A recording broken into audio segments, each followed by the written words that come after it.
Aloha and welcome. I'm Glenn Kosgue and I'm a resource connector with the Office of Economic Vitalization. Our mission is to connect small businesses with resources to help them thrive and create good jobs in for our community. This talk story video will help small businesses understand financing to expand their operation. Our guest today is Reid Chung, Vice President at HawaiiUSA. Reid has spent his entire career in the financial sector and has a deep understanding of access to small business financing. Aloha, Reid. Hey, Glenn. Good to see you again. Okay, let's start with our first topic. How does a business know when it's in its ready to grow state? So growth or expansion stage. Yeah. Wow, that's a good question. So, growth and expansion, typically it's mirrored by having things like growth in revenue, expanding customer base in your business, increasing sales, right? All those things from a business owner standpoint might trigger the fact that I'm in a growth mode, right? Year over year, I've seen increases in everything. So I'm growing as a business. So that's typically, I think, what triggers a growth or expansion conversation around this is where my business is at in its stage. But making sure that that is steady, right? So if it's increase in revenue, or increase in customer base, or increase in receivables, all those things are trending upwards and consistently trending upwards over time. Okay, mahalo, Reid. What financial products are the best suited for businesses that are ready to grow? Oh, I think we talked about this in a few of the other webinars, but lines of credit are typical. So working capital lines for businesses to help in growth. So it could be things like, again, floating receivables. So if you have a business that's bringing in sales through receivables, a good example of that is like a construction company, right? So I need to maybe float these receivable periods because I'm not getting paid in enough time through invoicing to be able to sustain operations. So I'm going to need a line of credit to help grow that.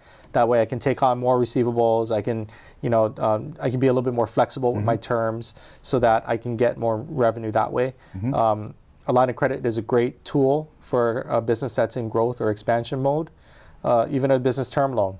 So buying equipment or technology that's going to help expand my business, right, is another good example that you see in a growth period, right? So I'm ready to now upgrade my equipment, upgrade my POS system in my restaurant or in my retail store, right? Buy new equipment for my doctor's office, right? Buy a new truck for my delivery business because I've only been operating it with one, but I now have multiple accounts, right? So all those things you start to see, and they start to use term loan debt to be able to finance when a business is in growth mode.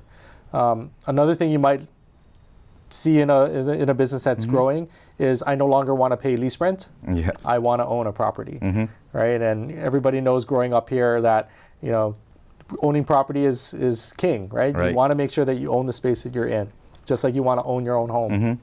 So a lot of times in growth or expansion mode of the business, you'll start to hear or have conversations with the business owner around, what if I stop paying lease rent and actually buy my next space, right? So those are signs that the business is growing and ready to mature. Yeah, going from lease rent to buying a property, they gotta balance out which is better. Yeah. Long-term wise, at least they'll own the property. I guess it's a collateral for the financial institutions. But the bad side is that, price of property in Hawaii is not cheap. It's not cheap. I think in this market, though, you see commercial property prices depressed a little bit, right? Because there's not a lot of activity for that, especially in downtown Honolulu. Right? A lot of these once built commercial buildings are now turning into residential buildings because it's going to be a lot more profitable for the owners of the building. But commercial spaces, just because prices are depressed now, doesn't mean it's not a good investment. Right. If it's going to be a long-term play for the business. Right? So I've seen businesses build long-term wealth and legacy for their families, especially if it's a family-owned company, through owning their own location. Right? Think about it as like taking out a mortgage for your own house. If I am a lifelong renter and I've rented and paid other people's mortgages, right, I don't have any ownership in this. I've been able to survive and to maybe even grow myself personally, but I don't, at the end of the day, own what I've been living in. Right. So the business is the same. When they take out commercial real estate loans to buy the property they're in, it's their stake in the ground that I'm going to own something. I'm going to stop paying somebody else's rent. But like you said, there are pitfalls to that too. Right? So I own my own house personally. I now got to upkeep it. Same thing with a commercial property. right? I now have to pay the property taxes on that. I didn't have to do that. Same with a commercial property, right? So there are things that you need to understand that are going to change in your expenses. But at the end of the day, like you said, it's a good investment. Businesses will now own a piece of collateral that they could use to leverage to something else at some point, again, or it grows in value with the business, right? So you have a lot of properties here in Honolulu that run very successful businesses. They own that property, and that property's grown over time because the business has grown, right? So that's a good example. Yeah, okay. Kind of reminds me of buying a car or leasing a car. Oh, that's an age-old question. Like, should I buy or lease? Yes. Right. I think with a vehicle, there's no clear-cut answer because you're buying at the end of the day a depreciating asset. Right. Right. But real estate in Hawaii typically appreciates. Right. We have down or flat years, but over time it's supply and demand. Yes. There's scarcity, especially of commercial warehouses here. So if you can get your hands on one of those, you own it. Right. Limited supply, there's always going to be demand. Oh, yes. So it's probably at the end of the day better to own. Because we only have so much land on this small island we live on. Yeah. Okay. For brick and mortar businesses, growing often means getting a bigger physical space, what we discussed about. What are some of the signs a business owner could look out for when determining to lease or own a commercial space? Yeah, so if you're thinking about owning your own space, I think you, again, have to look at your operational cash flow, right? So I'll give you an example. The credit union I work for has leases we take out at some of our locations, right? Those leases over time, eventually year over year, lease rent gets bumped up every single year, right? And that's built into the original lease.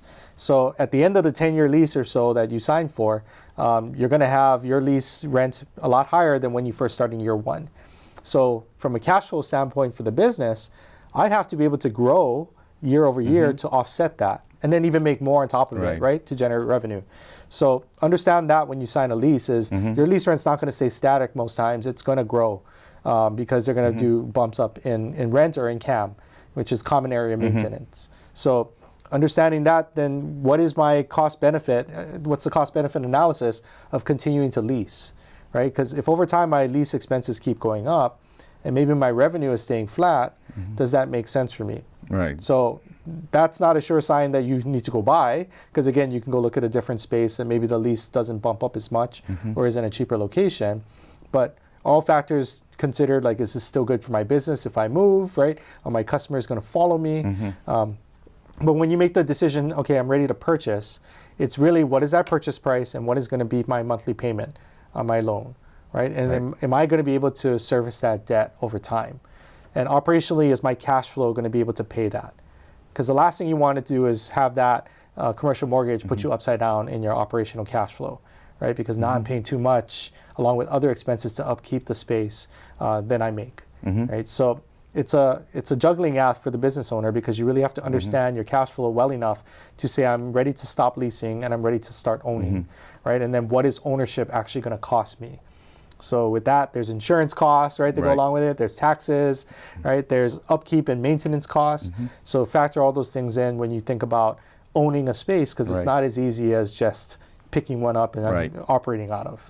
Yeah, it might be cheaper in some ways. That lease is a little cheaper because everything sometimes is all inclusive, the utilities, the and payment for the space itself. Yeah, sometimes. You don't have to worry about insurance. Yeah, I think it's funny because in this environment now, you see a lot of people that have owned commercial spaces that had somebody lease out a space or portion of it, sublease from them, right?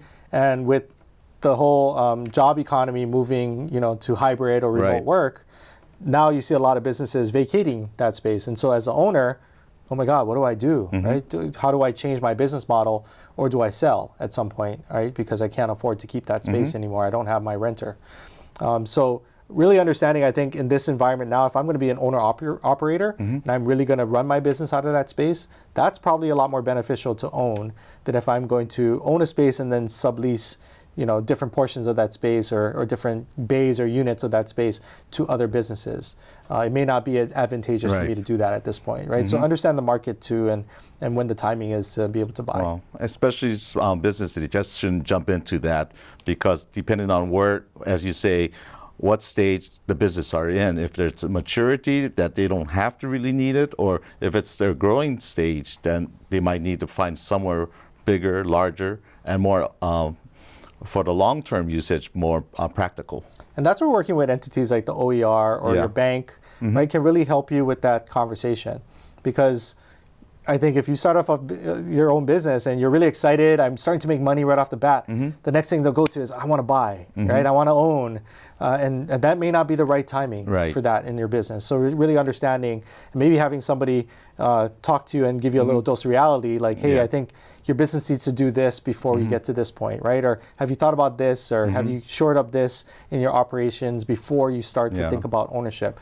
I think that's a really good checks and balances that an owner needs to have, is have that those multiple partners that you can bounce these ideas off of and have honest conversations about where you're at, right? True. I think it's some of the owners just get too ambitious because they're doing good, so they need a reality check to get them grounded again, to focus on their business and from there prosper. And if it does start taking off, then they should consider, what's best for the business, if it's to buy a property or lease again or find a better spot to have more foot traffic. Yeah. Look, I look at it this way. If you've gotten to this point in your business where you're thinking about buying a property, you've done well, right? Your business obviously has gone through a lot of growing pains and has survived. And not a lot of companies, unfortunately, get to that point, right? So really be careful and be cautious around the decisions that you make around ownership, because you don't want that to help or hurt your business. I'm sorry. You don't want it to hurt your business, right? So make sure that you really understand, am I ready for this? Okay, thank you for sharing that great information with our audience. We have more videos about small businesses and other essential topics. If you have any questions, do not hesitate to contact us at BCNE, that's Baker Charlie Eagle, at honolulu.gov. Thank you, and we'll see you again.